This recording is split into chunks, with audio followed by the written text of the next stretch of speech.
Eu peço para que você abra sua Bíblia na carta de Paulo aos Gálatas, mas não se desanime quando eu falo aos Gálatas, porque é a nossa carta de estudo e nós temos trazido aos irmãos pontos importantes sobre o apóstolo Paulo e a relação com a igreja. Sempre assim, Jesus em relação à sua igreja, no formato que Deus aprova para acudir, para orientar, para chamar a atenção e para a correção. Que Deus nos ajude. Lembrando também que nesta quarta-feira nós fomos em Ilha Solteira. Um abraço à nossa idosa irmã Maria, e desta vez a irmã Tânia foi com a filhinha dela também, Heloísa, foi muito bom. E cometemos uma infração no trânsito que nós somos com 6 dentro da caminhonete, mas esse tipo de infração eu corro risco, né? E foram quatro irmãs nos bancos de trás, mas foi bom, estava gostosa a viagem, gostoso o culto, e vimos vocês aí em Ilha Solteira, irmãos. Deus abençoe. No mais, irmãos, Paulo, cuidadosamente, entre todas as igrejas, ele escreve cartas para elas, apontando as necessidades, as virtudes e as correções de eixo em torno de Jesus que era necessário. Como nós estamos exaustivamente comentando o assunto do apóstolo Paulo nesta carta, porque agora nós vamos entrar numa segunda parte do capítulo 5, e depois nós vamos ver os pecados da carne, onde Paulo cita nominalmente, e é importante e delicado ao mesmo tempo. E em Gálatas 5:22, o fruto do Espírito, quando é muito conhecido. Então nós vamos, a partir dos próximos cultos, tratar o pecado por nome, pelos seus adjetivos. E vai ser importante também para nós. Mas só que nesse ponto, Paulo, nas suas últimas abordagens, primeiro ele apresentou Abraão, depois ele apresentou Sara e Agar, e depois ele também veio apresentando agora sobre a circuncisão. E nesses pontos de insistências para que eles voltassem à graça de Deus, Paulo escreve no verso 1 do capítulo 5. Diz assim: estai, pois, firmes na liberdade com que Cristo nos libertou, e não torneis a colocar-vos debaixo do jugo da servidão. Amém. Oração. Senhor nosso Deus, Pai, nós queremos te agradecer pelo que o Senhor tem nos feito e nos dado. Pedimos pelos enfermos, especialmente nesse momento pelo irmão Rogério, a irmã Marisa, o Arthur, e também pedimos pela irmã Silvana, pedimos pela irmã Maria, Ilha Solteira, e todos os outros que estão adoecidos. Em nome de Jesus nós te pedimos socorro. Amém, Senhor. Amém. Amém. Irmãos e irmãs, hoje nós levantaremos o nosso estudo em um sermão de adoração ao Santo dos Santos, como é de mérito em todas as nossas reuniões do culto de louvor, de adoração ao Senhor. Semanas atrás nós lemos esses 15 primeiros versos desta carta, alojados no capítulo 5, e comunicamos em ensino a preocupação latente do apóstolo Paulo com as igrejas daquela região. E hoje nós nos centralizaremos no primeiro verso que acabamos de ler, onde ele traz um resumo comportamental de cada um de nós e na igreja do Senhor. E ele escreve: estais, pois, firmes na liberdade em que Cristo vos libertou, e não torneis a se colocar ou se rebaixar no jugo de servidão, seja ela qualquer que for. Não é para dar ideia, mas é para nós prontamente entendermos que o nosso Senhor Jesus Cristo nos chamou para a liberdade. Amém? Irmão, se tem um povo que é livre neste mundo, são os servos de Deus. Nós não temos compromisso a não ser com a liberdade e com a verdade. E Jesus disse: conheceis a verdade, e a verdade vos libertará. Diante deste conceito espiritual divino, a liberdade é para ser servida, usada da liberdade para servir ao Senhor em obras espirituais. E esta oportunidade apareceu em termos de preço muito elevado, impagável por qualquer um de nós. E se apareceu alguém com capacidade para resolver tudo para nós, não foi nenhum de nós, nem que quisesse praticar um ato de heroísmo inacreditável, nada serviria. Mas tudo que aconteceu por nós, através do nosso Senhor Jesus Cristo, foi pelo poder de Deus. Amém? E Ele disse em Mateus 9,13, nosso Senhor Jesus: ide, porém, e aprendei o que significa: misericórdia quero e não sacrifício, porque eu não vim a chamar os justos, mas os pecadores ao arrependimento. Alguém aqui nesta noite, alguém que está nos ouvindo, algum dia, ou hoje em dia, anda tendo conceito que por si só, pelo seu dever cumprido como cidadão neste país, neste estado, nessa cidade, na família, por si só é justo? Você não é. Você pode ser um bom cidadão para o estado, mas para Deus não é justo. Por mais que qualquer um de nós queremos. Jesus é o nosso pagador e pronto. É necessário ter Jesus. Qualquer obra trabalhosa, de dureza, nada serve para sanar os nossos pecados endividados.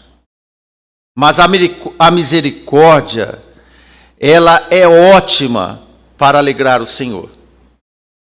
Então, se você faz muito esforço para chegar a algum lugar, o Senhor diz: tenha misericórdia que você vai chegar lá, sem fazer esforços, apenas obedecendo, porque no mais o Senhor fará por nós.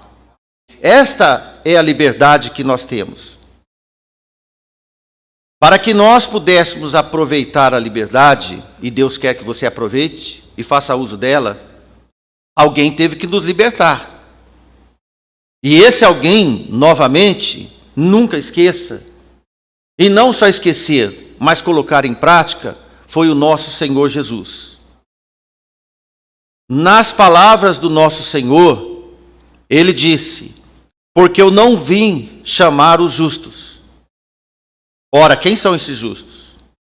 Atente para este comentário, pois todos os que se justificam nas suas obras, consequentemente se apostas de bancar de justos diante de Deus, pelos seus comportamentos. E é natural que qualquer um de nós, e de acordo com um princípio de humanismo, bem difundido entre os homens da nossa geração, eles têm um conceito de que o seu saber crítico, seu conhecimento, ele torna-se apto para avaliar os seus interesses culturais e morais num tempo que vive. E estar tudo bem. Isso é filosofia. A igreja do Senhor não é campo filosófico, é campo de fé. E tem muita diferença. Parecem ser iguais, mas não são. Paulo fez uma severa advertência aos irmãos que filosoficamente combinado com uma religião de boa aparência e muito mais antiga, combinavam bem, mesmo assim Paulo os repreendeu. E não queria que nenhum deles deixasse de considerar a sua pregação. Se aqueles crentes seguissem os ensinos dos seus professores de religião, de acrescentar, no caso, a circuncisão para justificá-los com Deus, e o tempo do verbo que Paulo usa foi presente, porque eles estavam considerando a possibilidade de fazer esta operação, Paulo diz, então, se você quiser fazer, ou se vocês quiserem fazer, façam, mas Cristo não está com vocês. Cristo de nada aproveitará. Como isso é possível? O que poderia haver de errado naquele ato de Abraão? Obviamente, somente os homens podiam ser circuncidados, mas havia mais coisas em questão além deste ato. E Paulo diz no versículo 6, porque em Jesus Cristo nem a circuncisão tem valor algum. Agora sim o que vale para nós, irmãos. A fé que opera pelo amor. Você tem que ter fé. Você tem que portar o amor de Deus. O amor que Deus nos amou primeiro. Ele nos ensinou o amor. Agora sim, a sua fé só pode operar através do amor de Deus. Eles ensinavam que o Evangelho precisava adotar também os sistemas desses procedimentos para tornar-se mais perfeitos, mais aceitáveis a Deus. Esta ideia de homens. Nada mais é necessário além da cruz de Cristo. Coloque o amor de Deus em operação para que a sua fé seja eficaz. Para nós esse procedimento não tem valor algum e nunca teve, certo? Mas nós podemos agregar algumas coisas na nossa religião, tornar-se um costume acima da fé e do amor de Deus.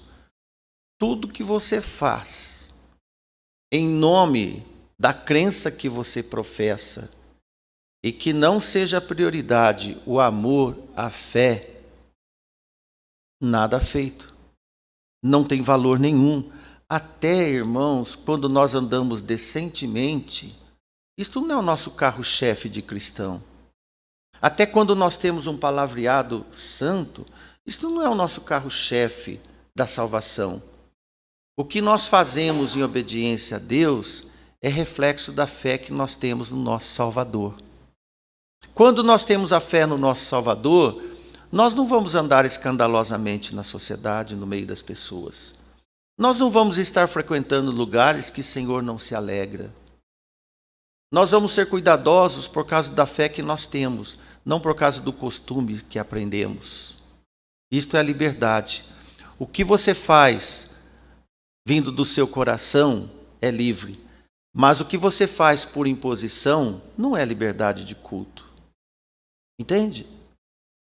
Que bom sabermos disso e aprendermos cada vez mais. Não podemos combinar qualquer boa atividade com a graça de Deus. A graça que nos conduz às virtudes do Espírito Santo. E é o que nós vamos ver mais para frente. Os irmãos daquelas igrejas estavam acreditando que os procedimentos religiosos serviriam como um quesito para turbinar a salvação e a presença de Deus neles, para dar mais justificativos ao sagrado, e não faz diferença alguma. E Paulo diz, eis que eu, Paulo, vos digo que se vos deixar de circuncidar, Cristo de nada vos aproveitará. Nós temos igrejas, por exemplo, que faz romaria a certas sedes. Igrejas que fazem algum procedimento como cumprimento de promessa. Como você faz? Com fé?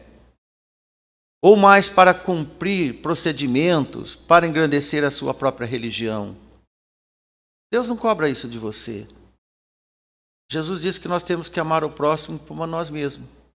E amar a Deus sobre todas as coisas. Deus, na verdade, quer de você um adorador, uma adoradora em espírito. Sabe o que é ser um adorador em espírito? Adorador em espírito não se compromete com procedimentos religiosos feitos no atacado, por exemplo, de massa, ritos religiosos. O Senhor recusa, pois as obras da fé são atos generosos conhecidos como fruto do Espírito. Não vem de atitudes isoladas dos homens, pessoais, vem de Deus. Vem de Deus. Quando você vê um necessitado e corre acudir aquele necessitado sem ninguém te mandar, sem ter alguém te empurrando para ir lá, da onde surgiu essa vontade, esse apego para o necessitado? Vem de Deus, do Espírito Santo que está dentro de você.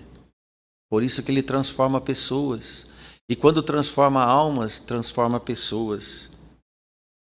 Lembra de Jesus naquele encontro com a mulher samaritana, que é uma das passagens mais conhecidas da Bíblia, em João 4. Lá pelas alturas de um certo momento, entre o versículo 23 e 24, Jesus disse para aquela mulher, porque ela estava argumentando sobre o lugar de adorar, e Jesus diz assim: mas a hora vem, e agora é a hora. Quando é a sua hora de encontrar Jesus? No mesmo tempo que aquela mulher conversou com Jesus. Agora é. Qual o tempo de você entregar sua vida a Jesus? Agora é. Amém?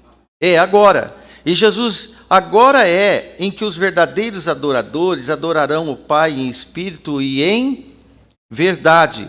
Porque o Pai procura tais que assim o adorem. Deus é em espírito. E importa que os que o adoram, o adorem em espírito e em verdade, irmãos. Simples. Você não gasta nada, mas você investe tudo. Pode parecer estranho, mas não é qualquer gesto bonitinho que alguém faz em nome de Deus que tem grande valia. Nada a ver, muitas vezes. A mulher samaritana, no relatório da conversa anterior deles, disse que o seu povo adorava no monte de Abraão, um monte que estava ali perto da Samária quando Jesus passou. E ela disse: mas vocês judeus adoram na cidade de Jerusalém, porque lá tem o templo de Salomão. E Jesus nem deu importância por essa fala dela. Nem ligou. Como dizia uma antiga lá de Sudminúcia, nem deu ligança. Não se importou. Deus não quer que você pense nele apenas em devidos lugares que são considerados importantes, ou santos, ou dias de festas, ou procedimentos. Tem igrejas que no Natal faz uma cantata, a igreja lota. Pessoas vão mais cheirosas, mais bonitinhas. Depois não voltam mais. Não vai no culto de oração. Tem um irmão nosso que está numa igreja em Bauru que tem mais de 1.500 membros. Esses dias eu estava conversando com ele, no culto de oração tinha 6 pessoas. 6 pessoas. Porque não era um evento. Era um momento de orar ao Senhor. O que é melhor, uma cantata de Natal ou um culto de oração? Onde as pessoas vão mais? Irmão, esses dias teve eventos da Páscoa em algumas igrejas, lotaram as igrejas, tiveram que fazer segunda sessão. Mas quando tem uma escola bíblica dominical, um culto de oração, irmãos, quem vai? São aqueles que entendem o que é adorar em espírito e em verdade. Esses irmãos, Deus procura mais, porque tem poucos. O Senhor não visita multidões, a multidão que vai atrás dele, mas ele visita um corpo fiel, que adora em espírito. Mas Paulo explicou que este ato complementar, no caso deles, formal, e eles estariam dizendo, na verdade, que a morte sacrificial de Jesus não tinha sido suficiente para salvá-los. Assim você também. Qualquer ato que você faz em seu nome para ajudar a sua santidade, você está dizendo, Jesus não é tudo para mim, mesmo que você cante. Quando é que Jesus é tudo para você? Quando você não precisa de você. Amém? Todos entenderam? Sabe quando que o Senhor é tudo na sua vida? Quando você não é nada para Ele. Ou um ou outro. E esses irmãos precisavam de aprender essa lição. Porque eles buscavam no procedimento de Abraão para dar um ar mais santo às reuniões deles e até à vida deles. Irmãos, crentes verdadeiros não sobem escadarias de joelhos para chegar mais perto de Deus, em nenhuma catedral. Mas o que tem de igrejas inventando sacrifícios de tolos para santicizar, não existe essa palavra, tá? O seu ego, cada absurdo, tudo isso fica por aqui, não vai para o céu, não chega ao trono da graça. E Paulo, meus irmãos, o apóstolo, poderia ter repetido a pergunta deles expressas no versículo 21. Veja lá. Dizei-me o que quereis. Dizei-me, os que quereis estar debaixo da lei, não ouvis a lei? Aqui tem algo importante para todos nós. Paulo estava dizendo, se você quer a lei, agora você faça tudo dela. Pega o pacote todo. Os Gálatas não tinham a ideia de que a decisão de obedecer em parte era inválido, tipo meio obediente. Você acha que existe pessoas meio obedientes? Existe? Você acha que existe pessoas meio desobedientes? Nenhum nem outro. Na verdade, ou você obedece por inteiro, ou desobedece por inteiro. E Paulo diz isso, vocês querem a lei? Pega ela toda. Não pega só o que vocês acham principal. Pega tudo. Não omitam nada. Então, meus irmãos e irmãs, para eles, a graça estava insuficiente. Olha só, irmãos, tem diversas formas de você dizer, sem se expressar, mas comunicar a Deus que Jesus não é todo suficiente na sua vida. Sempre, sempre, quando você quer fazer algo por si só, você está tocando Jesus da sua vida. Você está tocando Jesus da sua vida. De fato, Jesus sempre foi o nosso facilitador, porque Ele nos deu a liberdade. Amém? Jesus foi educado, foi gentil, não foi? Foi bondoso, amoroso, calmo, dócil. Mas ele foi completo. Companheiro de todos os seus eventos desafiadores. Nos mais difíceis, ele nunca abandona ninguém. E isso, meus irmãos, não torna Jesus pequeno, por ele ser simples. Na verdade, e digo aos homens do qual nós somos, é tão volumosa a ingratidão dos homens, porque eles barateiam o sacrifício de Jesus. E quem barateia o sacrifício de Jesus não são os pagãos, são aqueles que vestem as camisas de cristãos. Ele veio para os seus, que eram seus, mas os seus não os receberam. Nós lemos. E hoje, deixando os judeus de lado para nós não olharmos da janela para fora e criticar os judeus, o que temos de dizer sobre nós? E hoje, os que não eram da nação santa, escolhida, com terra prometida, Moisés no deserto por 40 anos, saindo do Egito, da escravidão, nós somos um povo que não temos nada a ver com isso. Apenas cremos que Deus guiou aquele povo. Mas você não acha que um povo que foi chamado, que não tinha nada para estar no reino de Deus, acaba aqui virando as costas para Deus pior que os próprios judeus? Pior. E Paulo estava dizendo isso para aquela igreja que não era uma igreja, não era uma sinagoga, mas era uma igreja cristã. Como Paulo estava sendo perseguido, era a prova que ele estava pregando a salvação somente através de Cristo Jesus.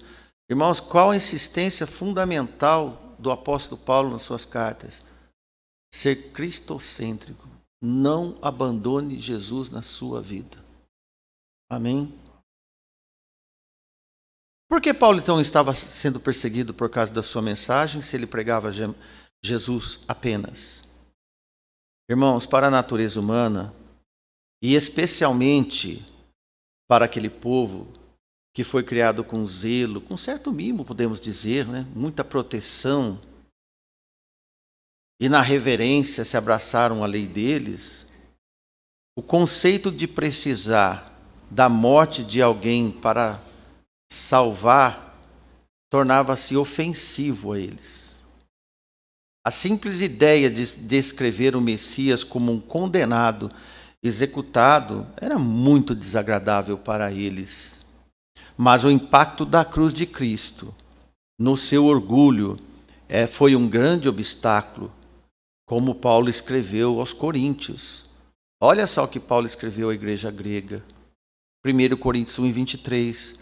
Mas nós pregamos a Cristo crucificado. Isto é orgulho? Não dá orgulho para homem nenhum. Pregar alguém que foi cravado numa cruz, morto, escarnecido. E ele diz que é escândalo para os judeus e para nós, antes gentios, uma loucura. Irmãos, trocando em miúdos, o evangelho de Jesus é uma loucura para este mundo. Pode ver que em todo lugar que você for, se você falar de Jesus, você é desprezado. Vai lá numa festa de peão tentar evangelizar alguém. Vai numa balada tentar evangelizar alguém. Vai nessas famílias que se dizem crentes, mas na verdade profanam o santo sagrado e dizer que não está bem o que estão fazendo. Não é o que acontece? De forma, irmãos, que Paulo tinha testemunhado a rejeição ao evangelho, tanto pelos gentios quanto pelos judeus, cada um nas suas razões e argumentos, mas a rejeição era uma só. As palavras do apóstolo Paulo, embora muito ásperas naqueles momentos, não tinham a finalidade de zombar e nem menosprezar alguém. Ele queria esclarecer outro ponto a respeito do efeito causado por coisas sem necessidade. A expressão, aqueles que vos andam inquietando, no versículo 12, na verdade, Paulo disse que isto não os faria mais santos. A comparação com os rituais pagãos provavelmente não estava completamente perdida aos Gálatas. Vou te explicar que é isso. Da onde nós saímos quando chegamos à igreja? Alguns saíram da bebedeira, outros saíram de um mundo pecador, de traição, de sexualidade, sensualidade, não foi? Outros saíram de tantas coisas ruins e vieram para o Senhor. Mas a velha natureza, quando nós estamos aqui, ela vem junto. Esse corpo velho nosso está aqui. Ele dá um trabalho, não dá? Dá ou não dá, irmãos?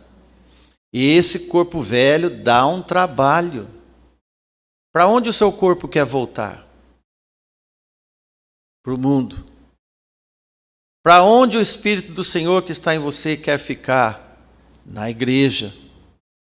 Por isso que na igreja pessoas saem. E por isso que na igreja alguns voltam. E por isso que na igreja alguns são maravilhosos, ficam para sempre. São espetaculares, ficam para sempre.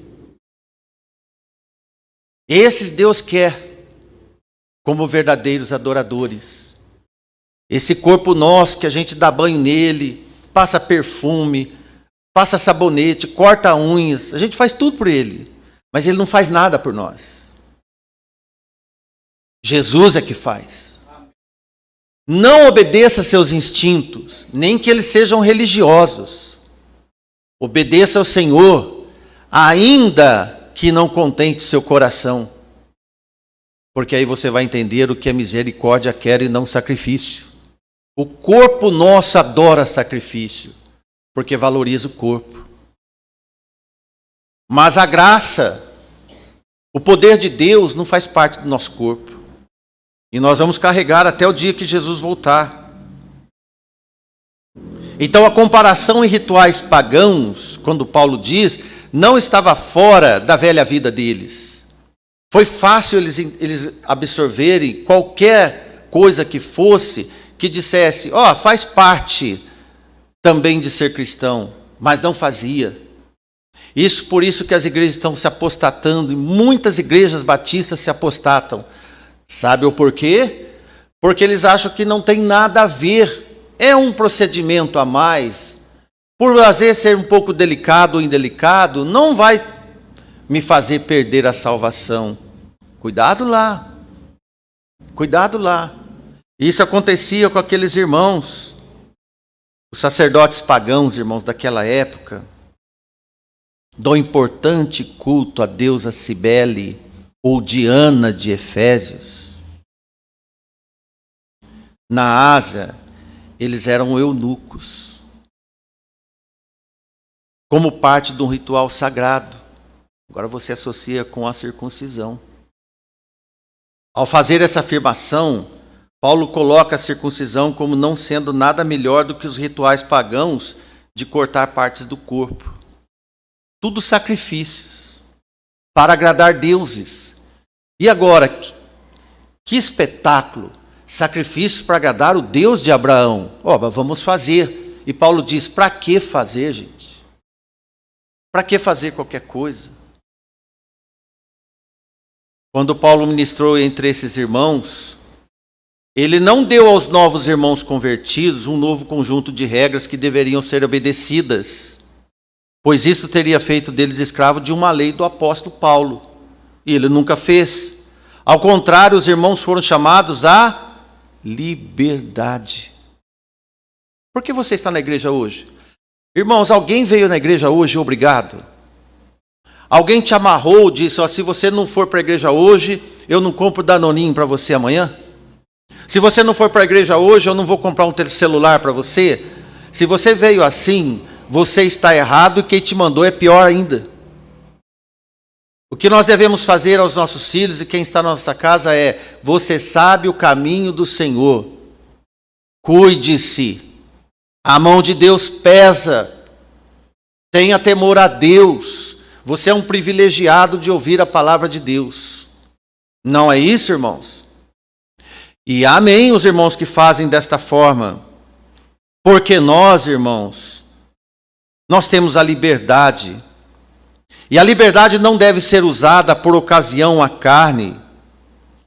E sobre isso, como já antecipamos para os irmãos, é que Paulo vai dizer mais à frente dessa carta.